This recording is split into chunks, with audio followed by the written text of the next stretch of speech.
沖縄県浦添市にある浦添大公園にやってきたよ。浦添大公園は東西に伸びる丘陵全体を公園として整備していて、園内には浦添ヨードレや浦添城址などの史跡もあるのだ。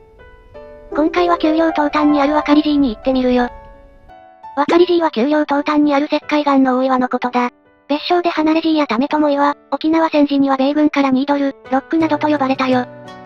浦添八景なるものがあるらしく、浦添ヨードレや浦添城と並んで渡寺も選ばれているんだ。浦添市の原風景を募集して選ばれているようだから、渡寺は市民からも広く認知されてるんだな。現在の位置関係はこんな感じだ。いかにも園内を通っていけそうだけど、回り道しないといけないようになっているのだ。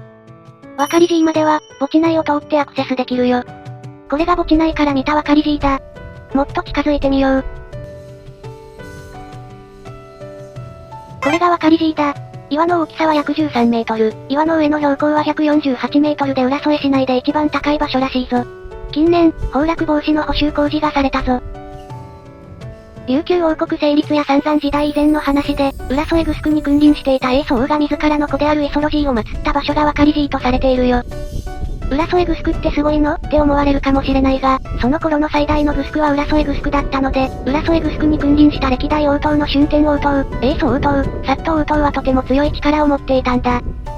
だけど沖縄本島全域を支配しきれず、各地の有力者がまとまり3つの勢力で争うようになる。北山、中山、南山の3つの勢力で争ったので三山時代などと呼ばれるよ。三山時代に終止符を打ったのが、現南城市佐敷から力をつけていった小橋という人物で、最後には三山の王を滅ぼして沖縄本島全土を統一したよ。首里城を居城として琉球王国が誕生し、小橋が初代王様となる。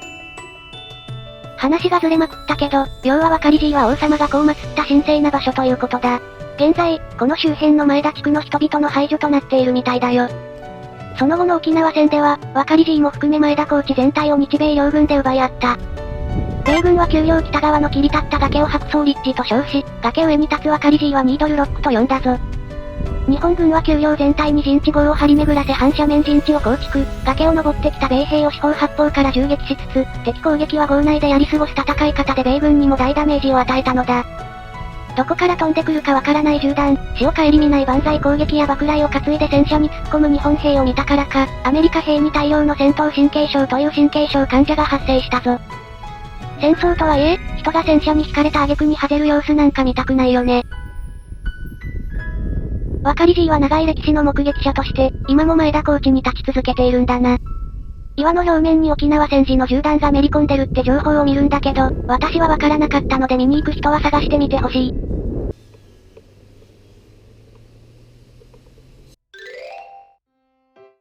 浦添大公園は駐車場も十分整備されているんだけど、とても広い公園なので歩きやすい靴で行くことをお勧めするよ。また、甲板号や缶詰号、陣地号跡なども見ることができるよ。動画にもしているのでぜひ見てほしいぞ。じゃあ、今回はこれで終わりにするよ。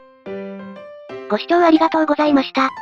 このチャンネルは主に戦績動画をアップしてるんだぜ。チャンネル登録してくれたら嬉しいんだぜ。他の動画も見てね。